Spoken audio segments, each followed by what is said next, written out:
between you and your son? Because a lot of people from the outside, the boy looked just like you. That's a lot of people from the outside think that situation is sad, man, that y'all can't come yeah, to something. it is sad. It's a sad situation, right? And when you pray for success, you don't necessarily pray for the things that come with it, right?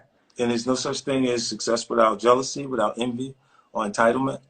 And entitlement is growing in someone you love, in the scariest part, right?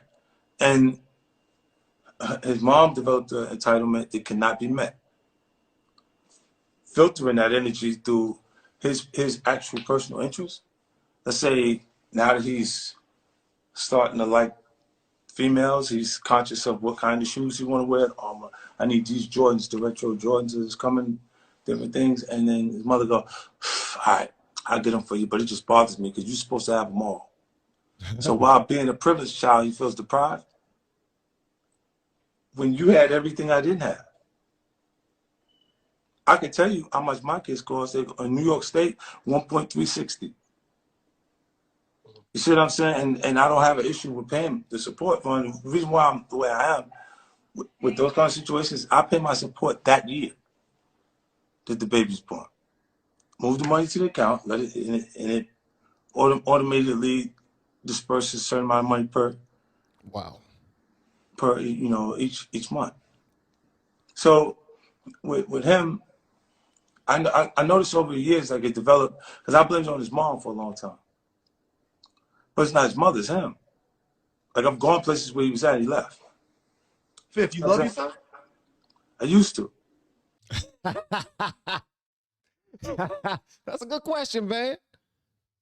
He said, you love your son? I used to. I used to. Like, just like any other relationship.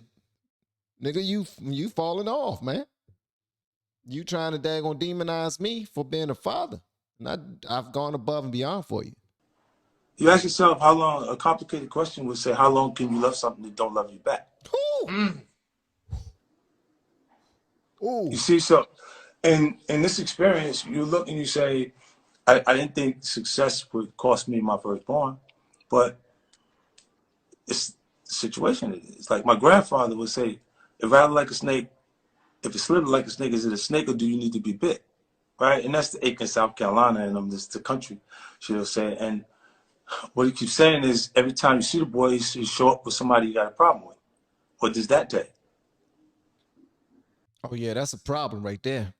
I don't give a damn what it is, man. If you got issues with me personally, then you got issues with me personally.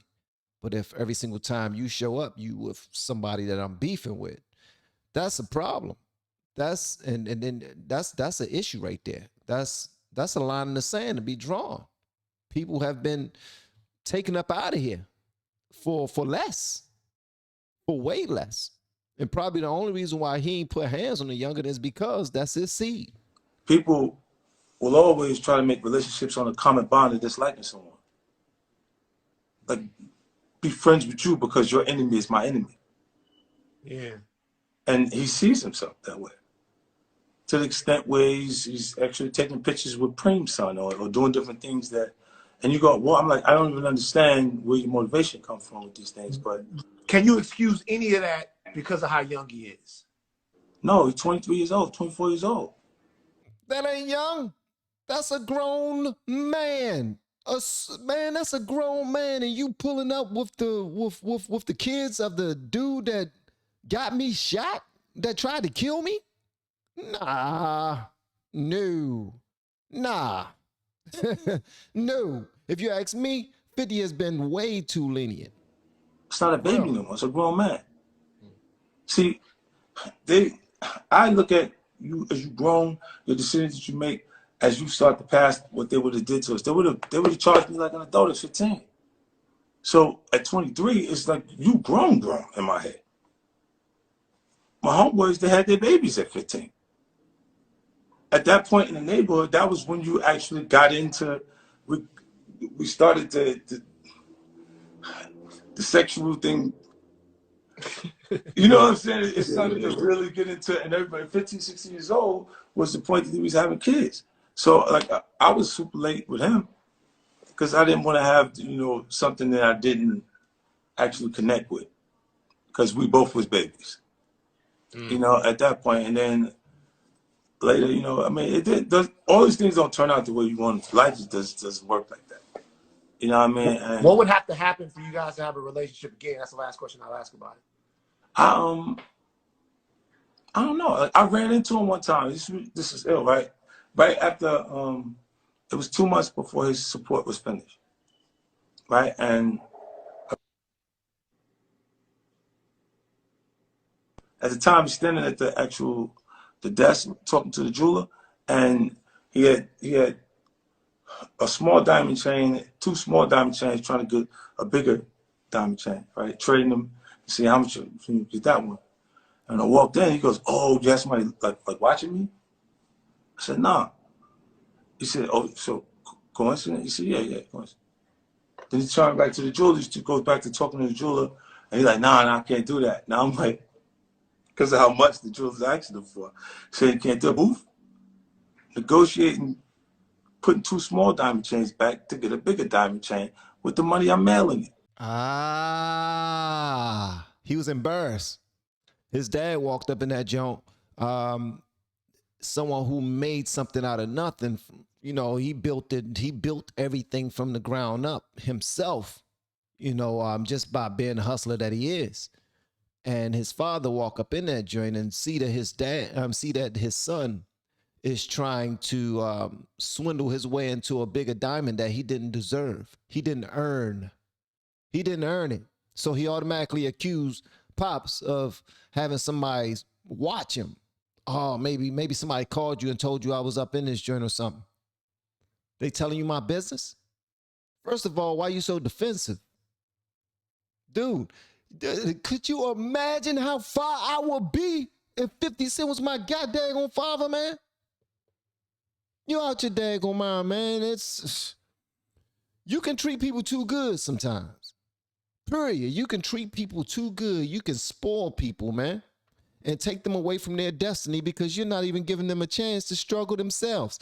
That's something that 50 allowed. He tried to give him that. He tried to let him struggle himself while at the same time taking care of him, while at the same time setting him up for success. But the youngin' still threw it back in his face. His mother never had a job. She didn't do nothing.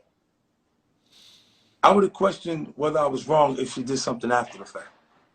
She genuinely did not want to do nothing. This girl looked me in my face and told me, like, she was like, "You bought Mike Tyson's house?" I said, "Yeah." She said, "So why you ain't tell me this?" I said, "Because you ain't moving there."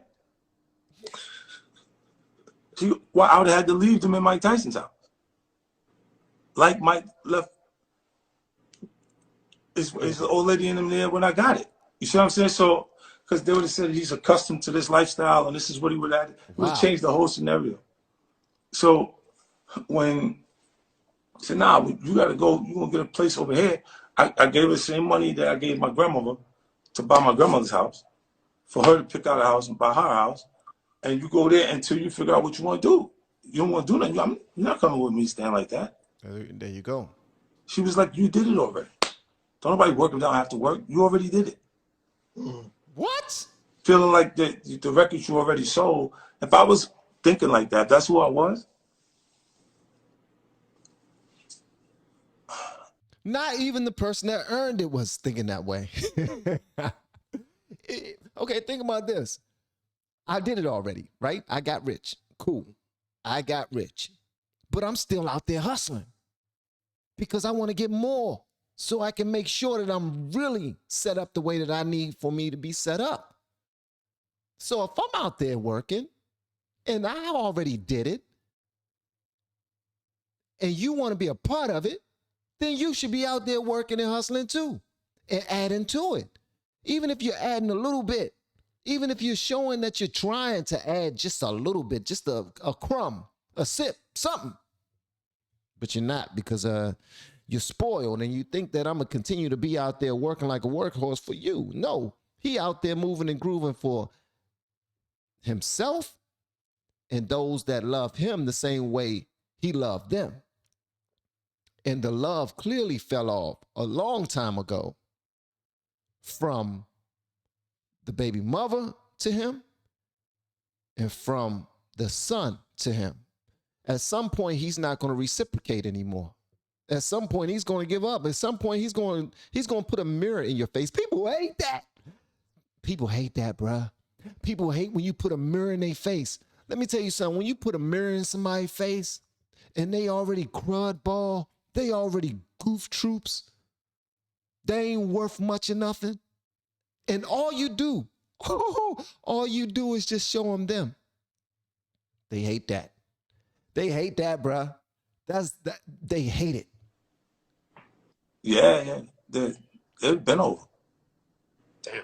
Because if you think about it, a lot of people, like when in the book I say, when you hustle, right? When you're a hustler, you adapt a mentality, you live by those ways, right? If you experience a setback, it's okay. It's always, the setback is for the get back. It's for, for you to feel that low, the way you feel when something goes bad. Damn, it's for how it feels when it's going right, right? So you can actually feel that, experience that joy at that point, and then you could be getting money. The police sweep, but you got 3 people busted at one time. You got to bail all of them out.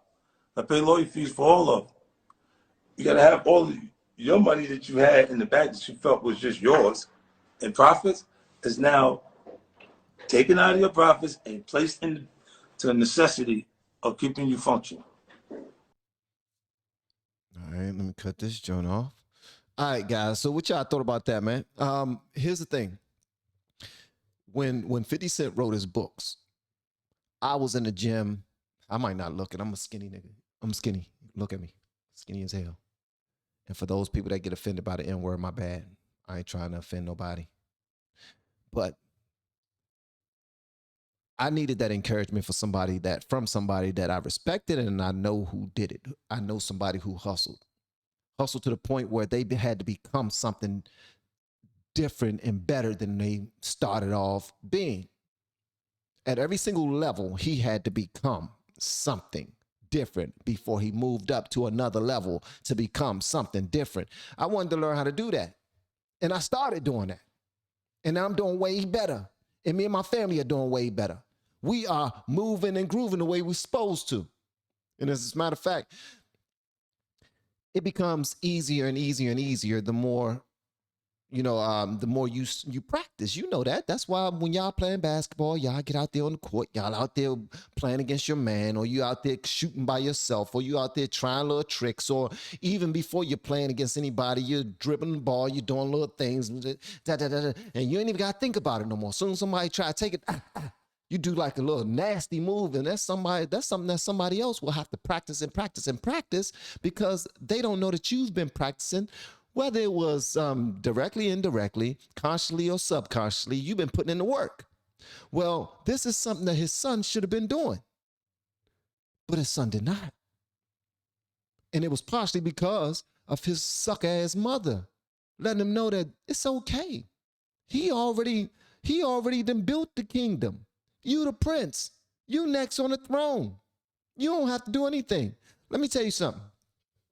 Even in olden times, when it did happen like that, like when we look at the TV shows like Game of Thrones, House of Dragons, those type of things, these people are still trained up to learn how to fight, to learn how to swing a sword, to learn how to read the books in their native tongue in different languages. Come on, they have to learn how to do these things. They have to learn the history of the land, all the different people that reigned before them. They have to learn all these things. You don't just walk into something, because if you walk into $100 million fortress and you're not built to be able to take care of that, you're going to run it out. It's going to be done. It's going to be gone. All this work is going to happen for nothing. And it's going to be your fault. But guess who's not going to care? The people who didn't earn it. People who don't earn it, they don't appreciate it. They don't. They don't see the blood, sweat, and tears that goes into it. I know y'all hear. Everybody has a story about blood, sweat, and tears. The blood, sweat, and tears that I put into building this business. The blood, sweat, and tears. Come on, bruh. You don't just look at a dude. You don't just look at a dude and see that he got all muscles and cut up and he got the fat neck with the muscles coming out of his neck, and this just happened overnight. No. That dude is in the gym. He's in the gym. These dudes that's playing basketball, NBA players, yeah, we look at them, we talk about, man, they trash. You need to put them on the bench. I bet there's no dude around your way that can cook them. Because these dudes, even the weakest of them, even the sorriest of the bunch, are the best in the world. And they had to put in work in order to get to those levels. But clearly, 50 Cent's son, he takes all this for granted. He takes it for granted. And not only do he take it for granted, he don't even take it for granted on a sneak tip. This dude verbalizes it. This dude not only verbalizes it and goes public with the information, but not only that, he befriends enemies of his father. That's the type of stuff, if I go back to the like Game of Thrones and House of Dragons, that's the type of stuff that gets you killed by your father. You don't do stuff like that. That's just ignorant, man. But this youngin' is going to keep on flapping his gums, and we're going to keep on checking it out. I saw that this stuff resurfaced, and that's the only reason why I'm checking it out. And I haven't posted on this channel in a long time. I'm about to start back posting on it. And just to show people how we do these reactions, man. This is how we do these reactions. And the reason why we do these reactions is, well, I'll talk about that on another video, because that will be a long video, man. But I'm going to tell you one thing. Once you learn the skill, it's extremely lucrative. It is. But you got to respect it. And you can't just step into anything thinking that you deserve something, or thinking that you have, oh, I got the secret to success, so I'm going to succeed. Nah, you got to actually become that thing. You got to be able to communicate. You got to be able to tell your story. You got to be able to show that you understand, but in order to show that you understand, you got to be able to listen. And a lot of us haven't learned to really listen. A lot of us do what I'm doing right now, just talk, but we don't listen. So yeah, y'all let me know whatever y'all want me to know, man. I'll see y'all on the next one. Love ya. Bye.